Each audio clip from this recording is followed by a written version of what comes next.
बिस्मिल्लाहिर्रहमानिर्रहीम। अस्सलाम वालेकुम। Welcome to YouTube channel digital world video. आज की इस वीडियो में मैं आपके साथ डिस्कस करूंगी, सब्जेक्ट है CS 205 इंफॉर्मेशन सिक्योरिटी के टॉपिक नंबर फर्स्ट डिस्कस करते हैं। इसमें देखिए व्हाट इज़ इंफॉर्मेशन सिक्योरिटी। यहाँ पर उन्होंने एक तरह से क्वेश्चन ही किया हुआ है स्टार्ट में ही बुक के कि इंफॉर्मेशन सिक्योरिटी है क्या। अब इंफॉर्मेशन सिक्योरिटी की फर्स्ट डेफिनेशन देखते हैं। यहाँ पर है protecting information and information system from unauthorized access, use, disclosure, disruption, modification और destruction। कि हमारा जो डाटा है, हमारी इंफॉर्मेशन है, उसको हमारी इंफॉर्मेशन, ठीक है। इंफॉर्मेशन के बाद क्या आ गया सेकंड पे, इंफॉर्मेशन सिस्टम। इंफॉर्मेशन और इंफॉर्मेशन सिस्टम को किसी भी अनऑथराइज्ड पर्सन से क्या करना है, प्रोटेक्ट करना है कि वो उसको असेस ना कर सके, हमारे डाटा पे कोई ऐसा एक्शन अप्लाई ना कर सके कि उसको मॉडिफाई कर दे, उसको यूज़ ना कर ले। उसमें मतलब हम अपना इंफॉर्मेशन है उसको असेस करना चाह रहे हैं, उसमें कोई रुकावट ना पैदा कर दे, मतलब उसमें कुछ भी चेंजिंग या कुछ भी मॉडिफिकेशन, डिस्ट्रक्शन कुछ भी वो ना कर सके। क्या करना है, हमने उसको सेव करना है, किसको यूज़ करते हुए, इंफॉर्मेशन सिक्योरिटी को। अब है next IT security. IT security is information security applied to technology. अब IT security information technology, IT stands for कि इंफॉर्मेशन टेक्नोलॉजी सिक्योरिटी बेसिकली क्या चीज़ है। तो वो क्या है, हमारे जो एक ऐसी है क्या है, इंफॉर्मेशन सिक्योरिटी है जो हमारी किस पे अप्लाई की जाती है, टेक्नोलॉजी पे। जो टेक्नोलॉजी हम अपने सिस्टम पे यूज़ कर रहे हैं, इंफॉर्मेशन सिस्टम पे, उस टेक्नोलॉजी के ऊपर जो इंफॉर्मेशन सिक्योरिटी के हम कुछ फैक्टर्स होंगे, स्टेप्स जो अप्लाई करेंगे, वो क्या कहलाएगी, इंफॉर्मेशन टेक्नोलॉजी सिक्योरिटी। नेक्स्ट है information security also cover physical security. अब इंफॉर्मेशन सिक्योरिटी क्या क्या हमारी कवर करती है, जिसमें फर्स्ट में हमारी फिजिकल सिक्योरिटी को कवर करती है। ह्यूमन रिसोर्स हो गए, उनकी सिक्योरिटी, हमारी कुछ लीगल फाइल्स होती हैं, लीगल डाटा और कॉम्प्रिहेंसिव हाँ, तो उनकी सिक्योरिटी को भी क्या करता है, ये सिक्योरिटी प्रोवाइड करता है। नेक्स्ट है ऑर्गेनाइजेशन, जैसे है कि कोई भी हमारी बड़ी ऑर्गेनाइजेशंस हैं, इंटरनेशनली हैं वो ऑर्गेनाइजेशंस या विद इन कंट्री हैं, तो उनका क्या होता है, कुछ डाटा होता है जिसको वो सिक्योर करना चाहते हैं। फिर उस पर क्या होता है, मल्टीपल स्टेप्स अप्लाई करते हैं जो उनसे हमारे सिक्योरिटी के होते हैं, तो उससे डाटा जो क्या करते हैं उसको सिक्योर कर लेते हैं। अब इंफॉर्मेशन सिक्योरिटी जब भी किसी सिस्टम पे अप्लाई करते हैं तो उस पर क्या होता है, हमारे पास मल्टीपल स्टेप्स होते हैं। नेक्स्ट है इंफॉर्मेशन सिक्योरिटी आईटी सिक्योरिटी के फंक्शन। अब आईटी यहाँ पर देखें, एक है आईएस होगा, उसका क्या मतलब होगा, इंफॉर्मेशन सिक्योरिटी। अब जो है आईटी सिक्योरिटी फंक्शंस, तो आईटी का क्या है, इंफॉर्मेशन टेक्नोलॉजी सिक्योरिटी फंक्शन। ये डिफरेंस है दोनों में, आईएस में और आईटी सिक्योरिटी में। आईटीएस और आईएस दोनों में यहाँ पर एक ये डिफरेंट आ गया। अब देखते हैं आईटीएस के फंक्शन क्या है। फर्स्ट फंक्शन है नेटवर्क सिक्योरिटी के, जो हमारा नेटवर्क होगा, अगर हम नेट के थ्रू मल्टीपल सिस्टम से कनेक्ट हैं तो वो क्या होगा, जो नेटवर्क पे हमारे पास प्रोटोकॉल लेयर या जो भी लेयर्स यूज हो रहे हैं तो उसको क्या करेगा, ये सिक्योर करेगा, नेटवर्क सिक्योरिटी प्रोवाइड करेगा। उसके बाद हो गया सिस्टम सिक्योरिटी, हमारा कंप्यूटर है, लैपटॉप है, मोबाइल है, जो भी, उसकी क्या सिक्योरिटी प्रोवाइड करेगा। नेक्स्ट है एप्लीकेशन एंड डाटाबेस सिक्योरिटी। अब application and database security, database में देखिए मल्टीपल यूजर्स का जो उनके होते हैं, उनका डाटा पड़ा होता है, कुछ क्रेडिट कार्ड नंबर्स आ जाते हैं, उनके पासवर्ड, अकाउंट पासवर्ड, सब कुछ क्या होता है, जितना भी डाटा होता है यूजर्स का वो डाटाबेस में स्टोर होता है, तो उसको क्या करता है, ये आईटी सिक्योरिटी फंक्शंस डाटाबेस की सिक्योरिटी में भी यूज होता है। और नेक्स्ट है मोबाइल सिक्योरिटी। अब नेक्स्ट है हमारे पास इंफॉर्मेशन सिक्योरिटी फंक्शन। पहले मैंने आपको बताया था दोनों में क्या डिफरेंस, आईटी सिक्योरिटी में भी और इन्फो सिक्योरिटी में। इन्फोसेक क्या है हमारे पास, इंफॉर्मेशन सिक्योरिटी फंक्शन। अब इंफॉर्मेशन सिक्योरिटी के फंक्शंस क्या हैं, सबसे पहले गवर्नेंस। गवर्नेंस में हमारे पास ये होता है कि जितनी गुड गवर्नेंस होंगे, जितने अच्छे हमारे पास एक्सेप्ट्स होंगे कि हम अप्लाई कर सकें अपने इंफॉर्मेशन सिस्टम पे, उतना ही बेटर क्या होगा, उसकी सिक्योरिटी होगी। गवर्नेंस क्या है, कि कुछ ऐसे स्टेप्स होते हैं, एक ऐसा ये स्ट्रक्चर है गवर्नेंस, एक ऐसा प्रोसेस है जो क्या करता है, एक्शन टेक करता है क्रिमिनल्स के अगेंस्ट। जो क्रिमिनल क्या करते हैं, हमारे डाटा को असेस करना चाहते हैं, उनके लिए क्या करता है, ये उनके अगेंस्ट क्या एक्शन लेता है, उनको कि वो असेस ना कर सके डाटा को। जितनी गुड गवर्नेंस होगी उतना क्या होगा, हमारा सिस्टम सिक्योर होगा। नेक्स्ट है पॉलिसीज एंड प्रोसीजर्स। अब यहाँ पे हमने देखना है कि क्या हमारी पॉलिसीज और प्रोसीजर्स हों जो हम अप्लाई करें हमारे इंफॉर्मेशन सिस्टम पे, जो क्या हो, हमारा इंफॉर्मेशन सिस्टम सिक्योर हो जाए। नेक्स्ट है रिस्क मैनेजमेंट। अब रिस्क मैनेजमेंट में क्या होता है कि मल्टीपल चांसेस होते हैं, हमारे पास रिस्क के न्यू डाटाबेस है, हमने न्यू सिस्टम क्रिएट किया, उसमें चांसेस होंगे कि जो लोग हैं अनऑथराइज वो उसको असेस कर सके। हमने कोई भी सिक्योरिटी यूज़ नहीं की कुछ भी, तो हमने ऐसी मैनेजमेंट लेनी है जो हमारे जो रिस्क के चांसेस हैं उसको कम कर सके। अगर रिस्क हमारे पास सिस्टम में ज़्यादा आ गया तो क्या कुछ ना कुछ बैकअप हो कि इजीली रिस्क को मैनेज कर सके, हमारे इंफॉर्मेशन सिस्टम हैक ना हो, उसको कोई भी पर्सन उसमें मॉडिफिकेशन डिलीशन कुछ भी ना कर सके। परफॉर्मेंस रिव्यूज़, जो मतलब इसमें परफॉर्मेंस रिव्यू में ये चीज़ आती है कि कितना बेस्ट जो इंफॉर्मेशन सिक्योरिटी फंक्शंस हैं वो कितना मतलब बेस्ट उसमें आ गए। अब नेक्स्ट है what is cyber security. Cyber security क्या, आप देखो साइबर लॉज होते हैं, साइबर क्राइम्स हो जाते हैं उसमें, तो जो साइबर क्राइम्स होते हैं उनके अगेंस्ट जो सिक्योरिटी होती है वो क्या होती है, साइबर सिक्योरिटी। अब जहाँ साइबर का वर्ड आ जाता है वहाँ ये चीज़ है कि यहाँ जो भी अनऑथराइज्ड काम किया जा रहा है वो किसको यूज़ करते हुए किया जा रहा है, कंप्यूटर पे। ऑनलाइन जो भी कोई अनऑथराइज्ड एक्टिविटी की जाती है उसको वो साइबर में आ जाती है, और इन ऑनलाइन अनऑथराइज्ड एक्टिविटीज़ को सिक्योर करने के लिए जो सिक्योरिटी हम वो यूज़ करते हैं वो क्या है, साइबर सिक्योरिटी।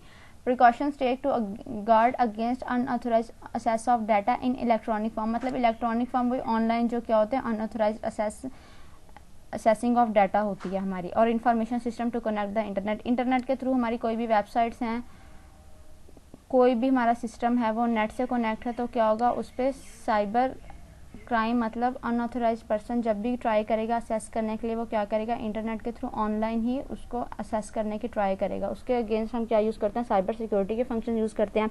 अब यहाँ पास हमारे पास नेक्स्ट स्टेप्स हैं जिसमें क्या, prevention of crime related to the internet, मतलब साइबर क्राइम से प्रिवेंशन के लिए हमारे पास क्या मल्टीपल स्टेप्स हैं। अब 3 पिलर्स हैं हमारे पास इंफॉर्मेशन सिक्योरिटी के। फर्स्ट है कॉन्फिडेंशियलिटी, इंटेग्रिटी, अवेलेबिलिटी। फर्स्ट में क्या है हमारे पास कि हमारी जो इन्फॉर्मेशन है हमने उसको सीक्रेट रखना है। जो हमारे ऑर्गेनाइजेशंस के बाहर के लोग होंगे, हमारी कंपनी से बाहर जो लोग हैं उनसे क्या करना है, इन्फॉर्मेशन को सिक्योर रखना है। इंटेग्रिटी, जो भी डाटा है डाटाबेस में उसको हर हाल में उसकी ओरिजिनल फॉर्म में रखना, उसमें कोई भी चेंजिंग नहीं करनी।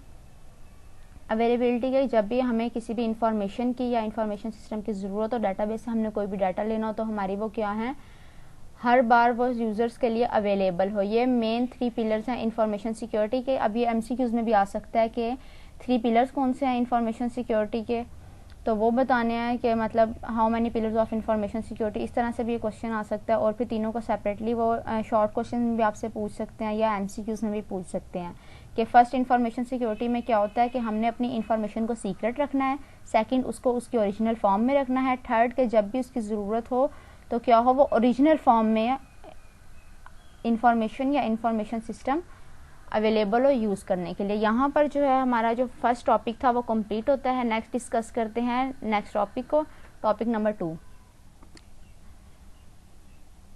टॉपिक नंबर 2 है why is information security needed, कि हमें इंफॉर्मेशन सिक्योरिटी की नीड क्यों पड़ी। फर्स्ट में क्या हमने स्टडी किया कि इंफॉर्मेशन सिक्योरिटी है क्या, हमने अपने डाटा को अनऑथराइज यूज़र से क्या करना है, सिक्योर करना है। और नेक्स्ट साइबर सिक्योरिटी था। साइबर सिक्योरिटी में जो ऑनलाइन लोग होते हैं, क्रिमिनल्स होते हैं, हमारे डाटा को असेस करना चाहते हैं, साइबर सिक्योरिटी को यूज़ करते हैं, हम अपने ऑनलाइन जितना भी सिस्टम है उसको सिक्योर करते हैं।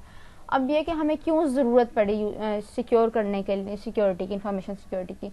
यहाँ पे बांग्लादेश बैंक, यहाँ पर जो था एक रैंसमवेयर अटैक था जिसने क्या किया था 2016 में मल्टीपल जो कंपनीज थी उन पर अटैक किया था। उनका जो डाटा था वो सारा उन्होंने मतलब रैंसमवेयर अटैक से जो डाटा था कंपनीज का वो ब्लॉक हो गया था। जो कंपनीज के यूज़र्स थे, उनका एडमिनिस्ट्रेटर स्टाफ था, वो अपने डाटा को असेस नहीं कर सकते थे। Hackers used Swift credentials of Bangladesh Central Bank employees to send more than 3 dozen fraudulent money transfer request। और इसमें ये चीज़ थी कि जो एम्प्लॉयज़ थे बैंक के, बांग्लादेश में जो सेंट्रल बैंक था उसके एम्प्लॉयज़ को मतलब क्या उनके थ्रू कहा गया कि 3 डज़न फ्रॉडुलेंट मनी, मतलब जाली जो अभी पैसा होता है उसकी मुंतकली के रिक्वेस्ट, मतलब कि जो मनी की ट्रांजैक्शन हो सके, फ्रॉडुलेंट जो मनी था उसकी ट्रांजैक्शंस की रिक्वेस्ट की गई। और जो रिक्वेस्ट थी वो किसको सेंड की गई, federal reserve bank of New York को। जो सेंड की गई रिक्वेस्ट वो फेडरल जो न्यूयॉर्क में बैंक था फेडरल रिजर्व बैंक, उसको रिक्वेस्ट सेंड की गई फ्रॉडुलेंट मनी की ट्रांजैक्शंस के लिए। और उन्हें कहा गया कि ट्रांसफ़र करना है millions of Bangladesh funds to the bank accounts in Philippines, Sri Lanka and other part of Asia. मतलब जहाँ जहाँ उनके अकाउंट से बांग्लादेश बैंक्स के उनको फिलीपाइंस में, श्रीलंका में और अदर पार्ट ऑफ एशिया में कि उन अकाउंट्स में उन मतलब मिलियंस ऑफ ट्रांजैक्शंस करनी है, मनी ट्रांसफ़र करना है। अब वो जो ट्रांजैक्शंस की रिक्वेस्ट की गई थी वो हैकर्स ने की थी, उनका जो सॉफ्टवेयर था वो हैक करके। वो वहाँ के जो बैंक एम्प्लॉयज़ थे वो रिक्वेस्ट उन्होंने नहीं की थी, वो एक्चुअली किसने की थी, हैकर्स ने की थी। और जो बैंक अकाउंट थे वो भी हैकर्स के ही थे, वो बांग्लादेश के जो सेंट्रल बैंक के एम्प्लॉयज़ थे उनके नहीं थे। इसमें क्या हुआ था कि अबाउट $81 मिलियन स्टोलन हुए थे और जो टोटल इम्पैक्ट आया था वो कितना आया था, 1 बिलियन USDT, जो डॉलर थे, $1 बिलियन का क्या हुआ टोटल, उस पर वो असरअंदाज हुए थे। जो फर्स्ट असाइनमेंट थी उसमें भी रैंसमवेयर अटैक के बारे में पूछा गया था, किसने हिट कितनी कंट्रीज़ को किया था, 99 कंट्रीज़ को हिट किया था with UK hospitals among target live update. या आप एक दफ़ा रीड आउट कर लेना, ये MCQs में क्वेश्चन आ सकता है, या वो जैसे असाइनमेंट में था इसी तरह से क्वेश्चन वो पूछ सकते हैं। Next the important of information security, it is preserves in our security and critical to the operationals and management of organization। मतलब जो हमारी इंफॉर्मेशन सिक्योरिटी है वो किसमें, हमारे जो ऑपरेशनल्स और जो मैनेजमेंट्स होती हैं, जितनी भी हमारे ऑर्गेनाइजेशन हैं उनके लिए क्या होती है, बहुत ज़्यादा ज़रूरी होती है हमारी इंफॉर्मेशन सिक्योरिटी।